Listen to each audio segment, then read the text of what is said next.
Hey guys, what's up? My name is Kelvin. I'm from Germany. I'm a photographer and a digital artist, and in this video I will show you a complete retouching workflow of a zombie image, of a zombie shot, what I created a couple of weeks ago. So before we get started, let me mention a few things. First of all, this is my first English tutorial after a long time, so I try to do my best, but maybe sometimes I will lose a little bit the control about the words in English, because this is one take. It's a complete retouching workflow, so there is no cutting, no editing. So I hope you will understand everything. And the second thing is, let me tell you a couple of things about this picture. This is a job what I did a couple of weeks ago with my team. So we shot different kind of images of different characters, and we were shooting on two sets. I was shooting on location. My assistant was shooting on a gray background, and this is one of 1,000 pictures. Let me show you a couple of pictures more. You can see many crazy characters. So this was a job for a German theme park. The name of the theme park is Europa Park. And the name of the event is Horror Nights. And so many great characters with an amazing makeup. So the makeup artist here was Bill McCoy and his team. And they do a great job. So you can see a lot of interesting characters. Take a look at this guy. All right, so let me show you the complete retouching workflow, because many of you guys asked me about the workflow. Let me show you a couple of final images that you will get an impression what I'm talking about. So I'm talking about this kind of style. You can see there's a background inside, and you wrote me emails how to do a composite like this, because the point here is it's not a real composite, it's more a little bit of cheating. It's more a blending technique, blending in some textures, because everything have to be fast, or has to be fast, I'm sorry, because I have to retouch a lot of images. So for me, it's very important that the time of the retouching per image is not more than 15 minutes. So I spent now 15 minutes of retouching to create a picture like this. And I will show you everything. Of course, maybe this video takes a little bit more time because I explain a few things. But when I do not explain, I turn on my music, some epic music, and then the retouching time per image is, well, it depends. Sometimes 15 minutes, sometimes 30, sometimes 45 minutes, but most of the time it's possible in 15 minutes. All right, so lean back, make some notes, and watch this video. Maybe I can show you a few techniques. Maybe you can see a little bit the workflow. You can learn something. All right, so this retouching tutorial is not for a beginner. So if you are not familiar with masks and adjustment layers, make sure you practice a little bit more the basics. This is more for the advanced retouchers, because I do not explain the basics. Okay, so first of all, I open the image here as an object, and let me call this original. So this is my original shot. And with a right click, I choose New Smart Object via copy, and this is my raw. So I do here my raw conversion, and so I can double click here on the icon. I can switch back to the raw conversion, and right now I do my raw conversion. So for me, it's very important that this image looks a little bit more cartoony, edgy. So I bring the highlights down and the shadows up. And I can bring the exposure a little bit up. So for me, it's very important to have all the details here. Take a look at this guy. What a beauty. All right. So the next point is, let me give the image a basic sharpness. So I zoom in. I choose here a radius of 0.6 all the time.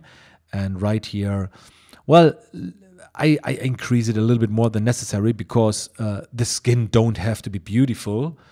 So this looks great.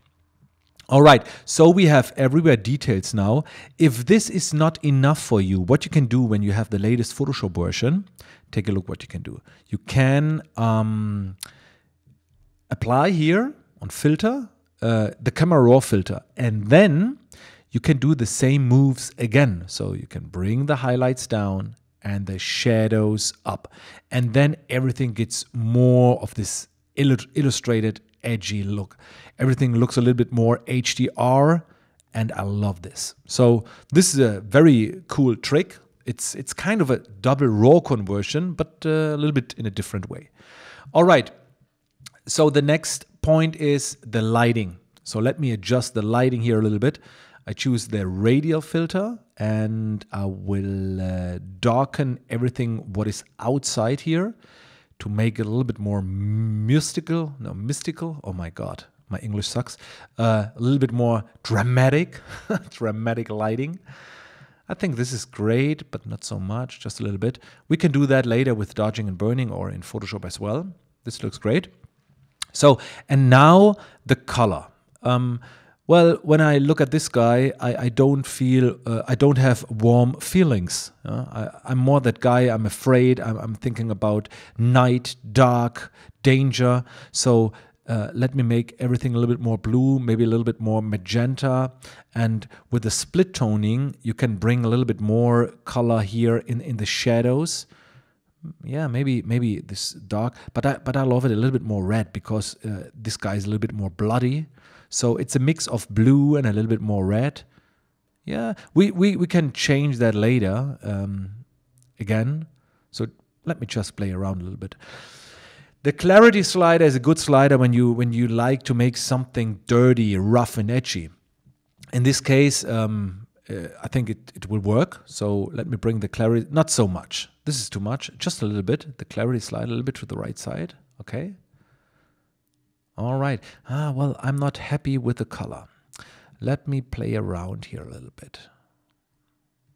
All right, so this is the first retouching. So it's not that typical tutorial. It's more a little bit of real-time retouching. So let me play around a little bit. All right, let's choose this one. Maybe I will switch the color later, but for now, it's great. All right. So this was the first step, and you can see it's a big difference. And yeah, it's a little bit too much, but take a look at this guy. I mean, the whole guy is too much. So it works fine. All right. Okay, so next step. Let's apply a background before we do, well, let's do the retouching first. So I merge all the layers together by pressing Shift-Alt-Command-E, or Shift-Alt, I don't know the PC shortcut. On Mac, it's Shift-Alt-Command-E or Option-E, maybe on PC. And let me do some retouching here. Well, I don't do beauty retouching. The first thing is I have to retouch this coin out of the picture because that was just for the position so the position of the character, that the character knows where you have to be for the lighting. And yeah, I mean, you can do some retouching. Sometimes I have to adjust a little bit the makeup, but here the makeup is fine. Sometimes I do a little bit of retouching here on the parts where the makeup turns into the skin. Sometimes I retouch here a little bit to adjust it. But I think this is a very cool, very great makeup. Maybe here just a little bit softer, but it works fine for me. Everything looks great. And so I don't have to retouch here something. You can see now here we have some grain in the dark parts because yeah, the camera raw filter was way too much. So this grainy part is not so good, but we can darken this a little bit here with the burn tool, the shadows, and let's darken this part here a little bit. Make it black a little bit more. We can apply later some filters to get rid of the noise. And it's not so important. I mean, take a look at this face. I mean, noise is here not so important. Some grain, that is okay. All right, so let's apply a new background. So let me switch here to my libraries. I have different kind of backgrounds. I have a full hard drive of backgrounds. Here are just a few backgrounds what I use very often. And I have one background what I use very often for this kind of images. So it looks like that every character was on the same location when I shot them. So this is a background what I shot years ago in New York. And let's bring that background in. And this technique works perfect when you shot your image, your original image, on a dark gray background. So this technique will not work with a white background. This technique will not work with a black background. You need a dark gray background like this one. And then you can switch the blend mode here to soft light. And then you can see, yeah, it looks great. But try also overlay. Now it's much better. All right. And now you can see it looks fine. Yeah? What we have to do now is we have to mask this guy out of the texture. Well, I have some trouble here. Navigation error. Okay, so what I do here, I choose my quick selection tool and let me create a selection of this guy here. Maybe it takes a little bit time because it's a 50 million resolution picture here. All right, but it works fine here. So this kind of selection works perfect when you bring some backlight here. Then you have a good contrast to the background, and then the quick selection tool works very nice. All right, you don't have to be perfect. We can fix that later when we work a little bit on the mask. When you press the Alt key, you can deselect some parts. All right, we need a selection over here. All right, it's not perfect here, but we can fix that in a second. All right, and now I create a mask, and now the background is on the guy, on this beautiful male model. Now we invert the mask by pressing Command I, and now we are, we are very close to the final image, or not final image, final extraction from the background. We have to do some changes. When I do this, I press the Shift and Alt key, and I click on the mask, and now I can work here on all the parts where I forgot to select. All right. At the moment, my spacebar will not work. I don't know why. Maybe the desktop recording is the reason, so I have to do it like this. Okay.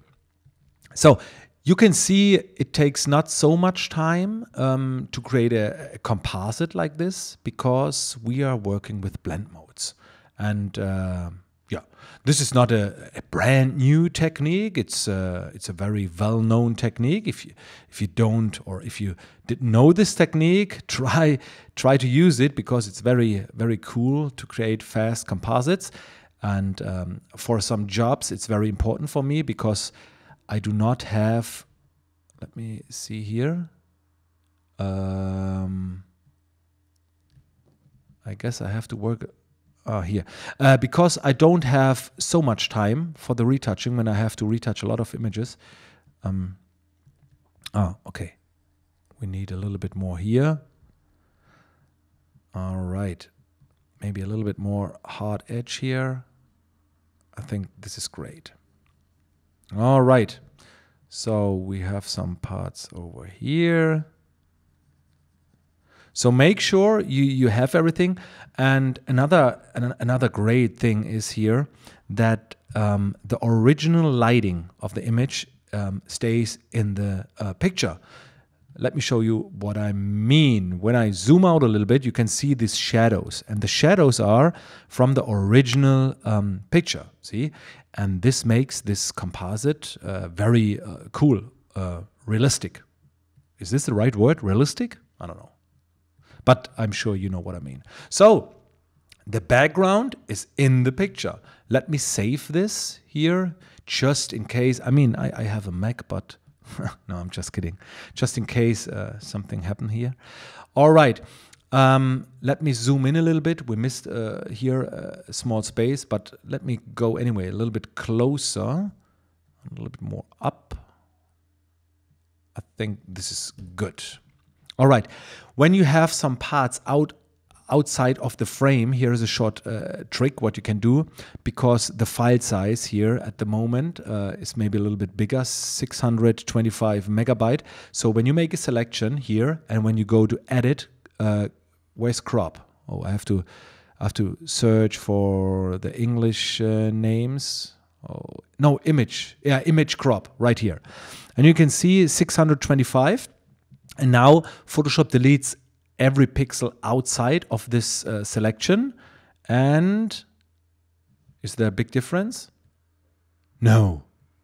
But now, because maybe it's a smart object. Okay, I try to show you a cool trick, but it doesn't work. Anyway, let's keep on going.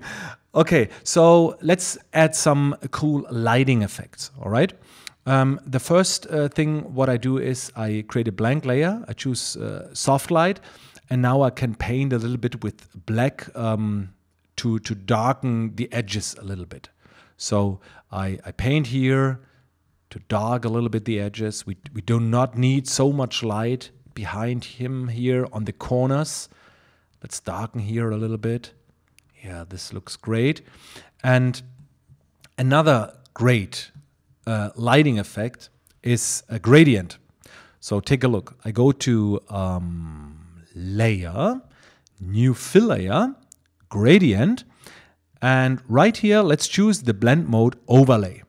All right, so and when you now click inside of the gradient, you can choose different kind of gradients. I made a mistake here because there is a very cool gradient, but the gradient have the color of the foreground color what you have here. At the moment, it's black. This is not the foreground color what I want. I need white, but let me show you what happened with black. When you click on that little icon here, you can choose special effects, all right? And when you choose that, you have this kind of gradient. And this is a very cool gradient. The name is Soft Stripes. You can choose here the direction. And now you will get shadows, all right? So if you need shadows, this is a cool gradient. But I don't want shadows, I want light. So I make sure that the foreground color here is white and the background color is black. I choose again New Fill Layer, Gradient, all right? Overlay. So let me choose the corner from the right top corner, click inside, and now we have the soft stripes in white. And take a look at this effect. I love it. When you have this gradient fill window, you can move it a little bit. You can scale it a little bit. Let's move it. I like to move it. So I love this effect. Okay, and now you can change the opacity a little bit. See? Now we have a very cool effect. All right, let me add another gradient effect. This time we go again to the New Fill Layer, Gradient, but this time we choose Soft Light. And this time we are working with color. So we do not use this soft stripe, we play around a little bit with the color. So maybe orange to, let me change that a little bit more to this blue color, and this orange a little bit more to the red, because red, bloody, not magenta, a little bit more red. All right, maybe, yeah, this orange, yeah, this one is great. All right, blue and red reminds me a little bit on police as well. All right, let's scale it a little bit to make it soft, and then we change the opacity a little bit. So you can play here around with this kind of effects, and yeah, I mean, it looks nice. All right, so most of the part is done. I told you I tried to do a retouching in 15 minutes. Now I guess the retouching time was about 10 minutes, or we are close to 15 minutes. So let me do a little bit fine-tuning, some final changes. So I press Shift-Alt-Command-E again. And now I use most of the time two techniques. The first technique is the camera raw filter again, or a tool, a plugin like Nik software or Topaz. So in this case, we can do some changes here again with the radial filter. We can bring up the shadows, the highlights a little bit more, the clarity. So just here some fine tuning. So playing around, and another great tool to add a great effect is to cheat. Yeah, to cheat with a tool. So with maybe with Nik software or MacFun. I use here Nik software because Nik software is something for PC and for Mac. And my favorite one is the Color FX Pro 4. And right here, I mean, you have to play around. That's what I do. I play around the whole time. There is no rule what you have to choose. Hello, Nik software. Here we go. Let's.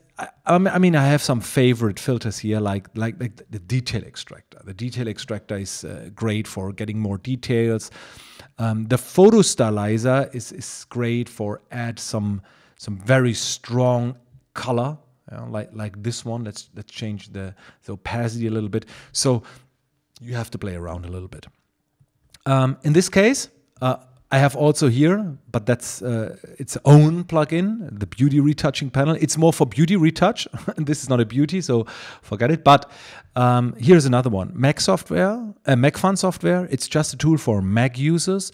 I mean, you have to find your plugin, what you like to use. And plugins have one big advantage. You are much faster than doing everything with Photoshop, and that makes sense when you do not have so much retouching time. And in MacFun, I have my favorite one. It's here in the section Dramatic. And right here, it's Forgotten Glory. Here, this is the one what I choose very often for this kind of pictures, because for me, it's a very cool zombie effect. And I apply this filter maybe with 50%. I have to play around a little bit. Because this is too blue. I like to have some color inside. But we can play around a little bit with the opacity. All right, let's wait here a couple of seconds, and then I change the opacity maybe a little bit. Well, I love it, but let's change the opacity just a little bit. Yeah, now it's good. All right, and at the end, I merge all the time down here. Then I apply maybe some other techniques, what I know, a soft light layer, a black and white layer in soft light mode, and I merge it down. So it's playing around, maybe a color balance to add a little bit more color. And well, it's very important that you do your pictures in your own style. So, because right here you are creating a look, and the look is your signature, how you feel, and yeah, it's your personal taste. If you like to reduce the noise a little bit, you can go to oh my God, yeah, it was reduce noise, I guess. I'm not so familiar with the English names. Yeah, but it was the right one. All right, and when you have reduced noise with the amount 10,000, you will get kind of an painted effect. Let me show you this in a little bit more close up. Yeah, it's not so easy. I have to do more English tutorials, and